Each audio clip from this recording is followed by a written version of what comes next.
After Respectable Employee, there were still a lot of unused Star Wars fan film concepts, and a lot of them had come from the effects project too that we were planning, the bigger thing.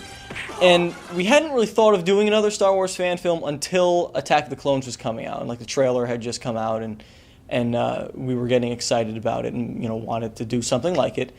So we thought that if theoretically we had done another Star Wars fan film, it would feature a Jedi teamed up with a smuggler. And we also thought up of the Coruscant speeder chase that at that time was going to end on an Airbus with a big fight taking place at high speed in the air. And because we weren't really doing anything at the time, just before Just Another Day at the Office and Under the Gun started shooting, we were just waiting for our camera. So we kind of decided that because we were so excited about it, we would make a Coruscant landing sequence that in about 5 shots would show the Under the Gun logo ship, which was just recently modeled, I think, coming into a Coruscant docking bay. So at one point I was just so excited about this concept of just like doing Coruscant scenes that I went into 3D Studio Max, I started modeling a building. And I hadn't been working for that long, but then 3D Studio Max crashed, and I had not saved.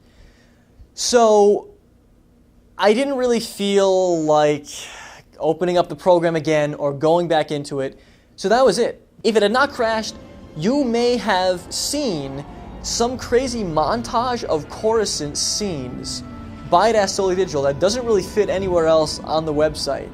But then Under the Gun ended up taking over everything at that point, and we eventually lost interest in the eventual fan film. It wasn't until Under the Gun had completely come to a close that we started to think about the Star Wars fan film again. And we didn't necessarily even want to do another fan film, but we realized that it would be our only chance to right the wrongs because we weren't going to be making any fan films in college, that was for sure. So Super Laser served as a test bed, basically, and then we did the Up and Up to split up the production of the all blue screen Star Wars fan films. And then right after the Up and Up, we realized that if we were going to do this thing, we had to go in immediately and just hack away at it because we wanted to make sure that we finished what would become the Vorza Gambit before we graduated in June. We had unofficially set our ideal completion date of this release date for this film as May 25th. Because May 25th was, it would give us enough time, while school was still in session, to make the DVD and then be able to hand out copies of the DVD. And of course, May 25th was the 26th anniversary of A New Hope, as well as the first anniversary of when production began for Under the Gun. So we were in Mr. Palmgren's class. I think I was drawing on the board a breakdown of one of the shots I had done, showing Pat or something like that. And he asked me, so when do you think you'll have this film done by? And I was like, well, ideally, we would like to get it done by May 25th. And he was like, oh, there's no way you'll be able to get this done by May 25th. And I said, no, that's it.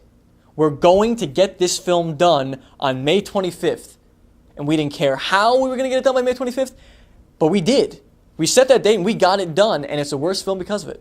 Shooting began in mid-March, and we started in order with Deccan's Coruscant entry. Now, that was done using the blue screen setup in our house that we had done for Super Laser. It was the only one that used that setup.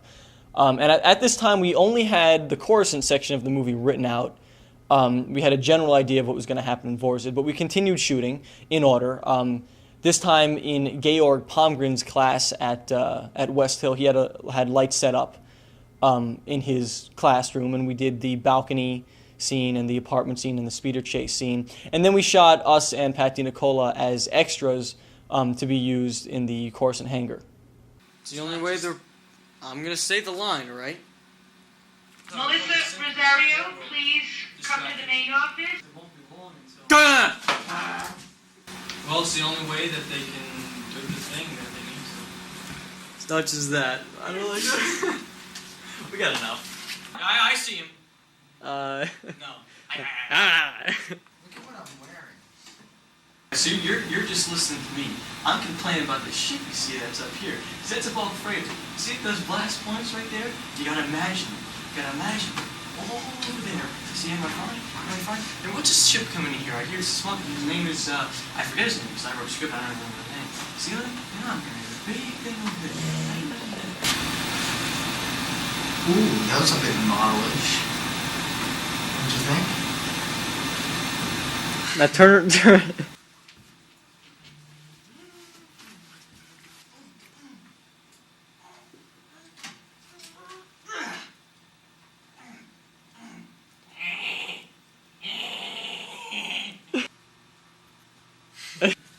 would have been kind of cool. Go out. They went over there, whatever my line is. You would have been killed, Evan. It wouldn't have been I cool. fucked up those cops. I'm like, With the fake gun. toy gun.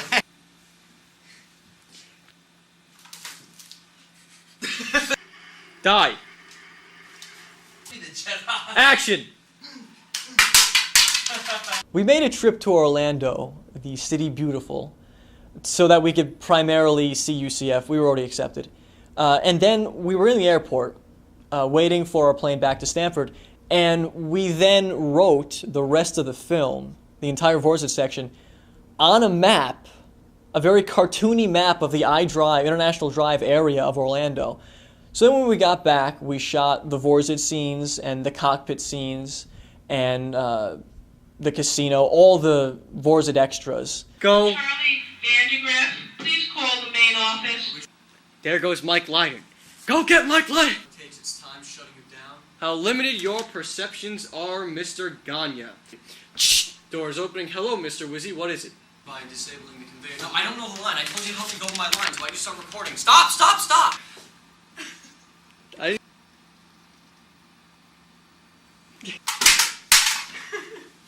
And then the rest was just, the last three shoots were shooting people who, other than ourselves, the two henchmen, Chelsea and Mike Harris as the Baron Tremenouskov. I remember in 12th grade, they started coming to school with this greenish tint on their face. And my teacher, Mr. Palmgren, and I, we started to get worried about them because we thought that it was probably from sitting in front of a computer screen way too much. So we sped through the rest of post-production, and we completed the film within the last half hour of May 25th, 2003. The Vorzit Gambit was accepted for hosting on the Force.net's fanfilms.com. That was based on us submitting the teaser trailer. And this is something that we had been trying for and submitting to since Crossing of Fate and throughout all the Star Wars fan films. Now, the Vorzit Gambit was the 21st and last Dastoli digital short film to be completed in our high school years before we went to UCF. But it almost didn't turn out that way. Over the summer, we were planning on potentially doing a few concepts. There was a heist film that was talked about that would star Bernadette DiNicola and have a narrator. We also thought about shooting a 5-minute version of what would eventually become Dark Exposures, but starring James. Then we basically, after going through the entire summer doing nothing, banging our heads against the wall, because for some reason we decided not to start the original Dastoli Digital Classic Collection on DVD until basically the very end of the summer before we got to UCF. So with nothing to do, we decided we definitely wanted to make a short with Pat, starring Pat. And one of the concepts was a bumbling district attorney who caught a criminal that he was after. And then another one of the concepts was a chase in pursuit style through Stanford that would have various Dastoli Digital scenes going on in the background. So then we thought of a concept that we wrote with Donnie that would be about a guy who has to deliver very important papers to his boss, but he loses the papers, and he has to run around his apartment complex and through the streets trying to find the papers and trying to get the papers back.